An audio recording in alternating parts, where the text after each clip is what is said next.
What's up, everyone? Back for another beer review, and today is another installment of Macro Monday here on the channel, where I review a beer from a macro brewery or a macro-esque beer from a craft brewery. And the beer I'm reviewing today comes from the Pabst Brewing Company, and they are now headquartered in San Antonio, Texas.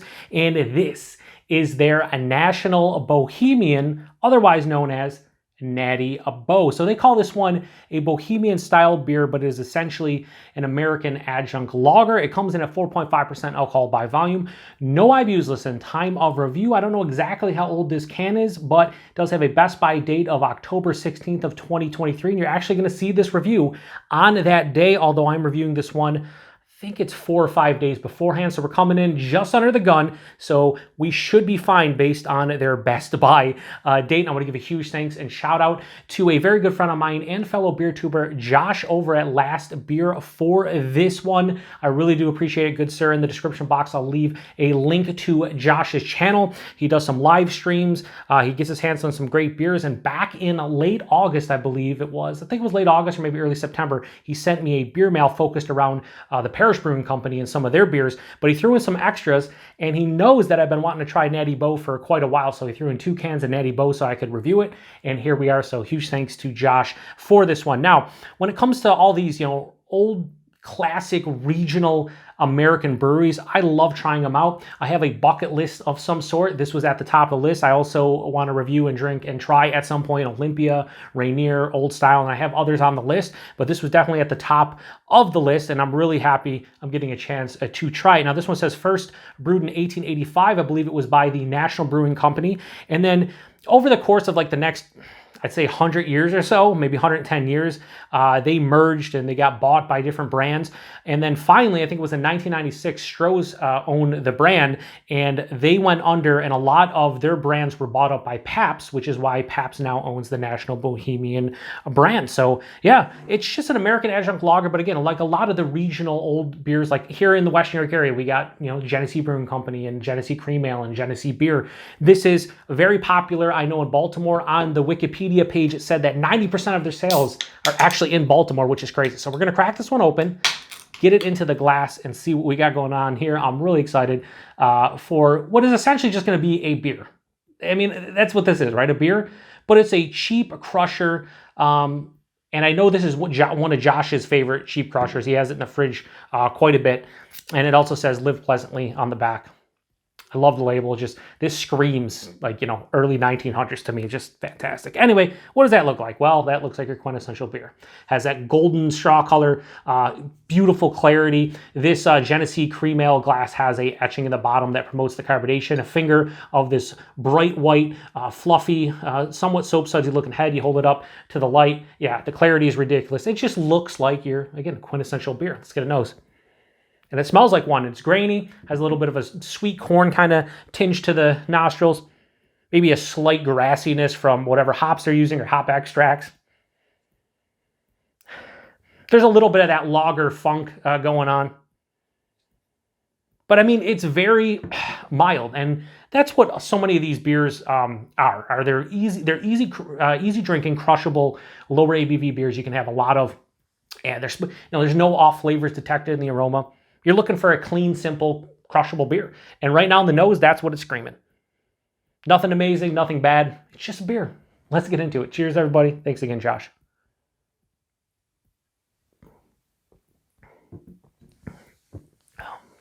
Yeah.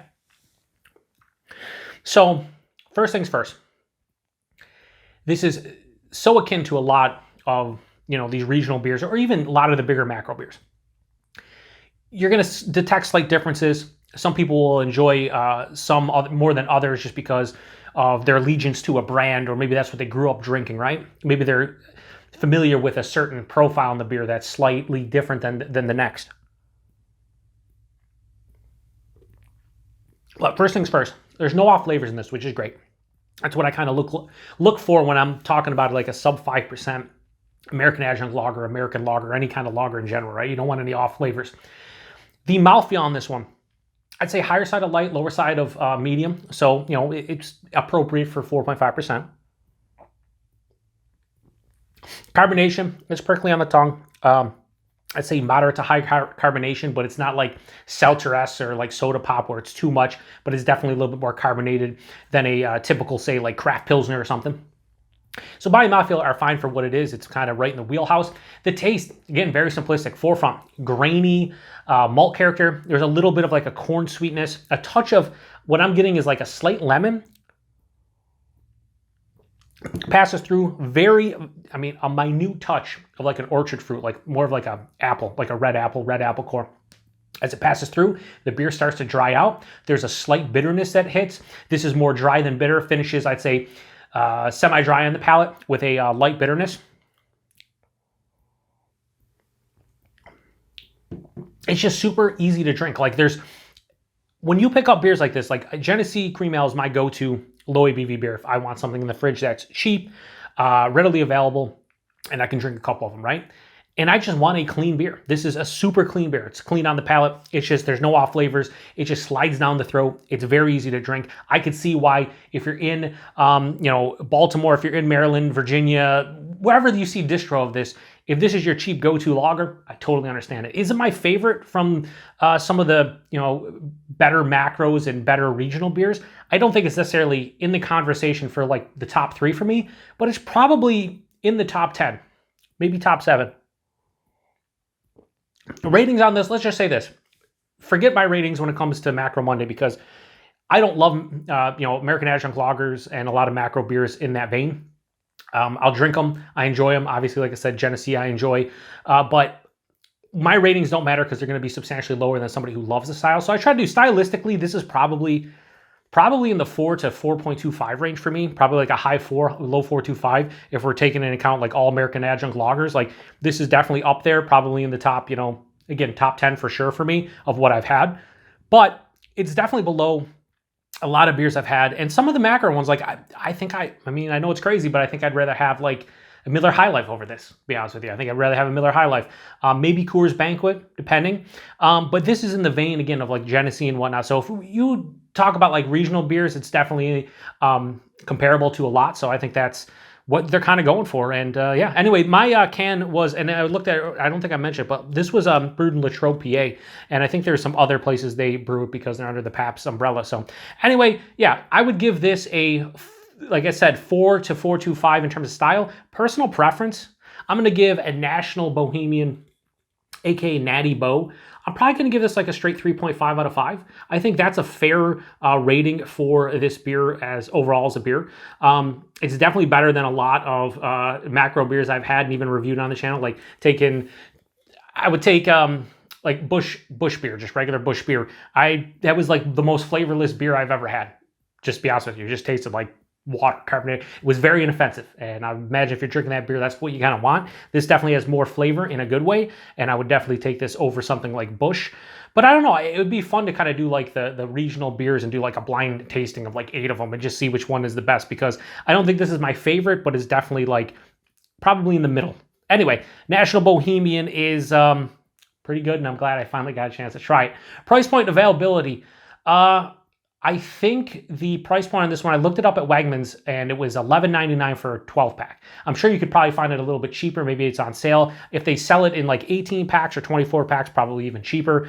So if you can get your hands on Natty Boh, and let's say you buy it, let me know the price point that you pay in the comment section. I would really appreciate it. And availability, I don't know with Natty Boh. I just know here in the Buffalo, New York area, we do not see this beer at all. This is probably available, I'd say, through the Mid-Atlantic, maybe a little bit down to the south, but we definitely do not see it here. So it was cool that Josh, sent me a couple cans. I'll enjoy the other one off camera, maybe share it with somebody around here who can't get their hands on it. 4.5% when it comes to these beers in terms of ABV, you really can't tell. So that does it for another Macro Monday. I try to release these every 3 weeks or so.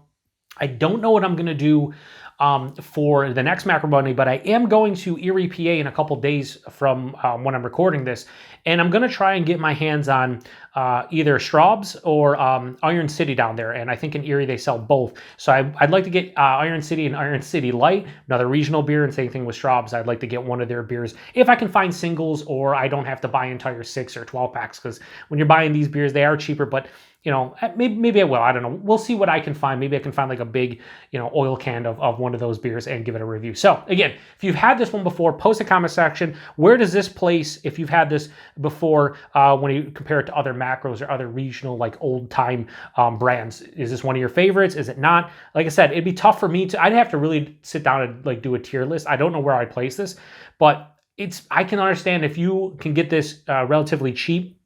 Yeah, this would definitely be in my fridge, no doubt. That's why Genesee Cream Ale is. So anyway, huge thanks to Josh for this beer. Like I said, go check out his channel. Appreciate everybody stopping by for another, I was gonna say Western Eric Wednesday, but this is totally a Macro Monday.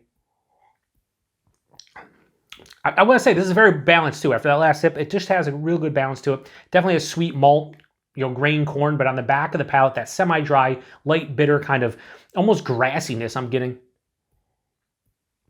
That's nice. Maybe I undersold a little bit at 3.5. Maybe this is like a 3.6 or maybe like a 3.7. Whatever. Ratings don't matter, as I said. Anyway, appreciate it. To the next one. Cheers.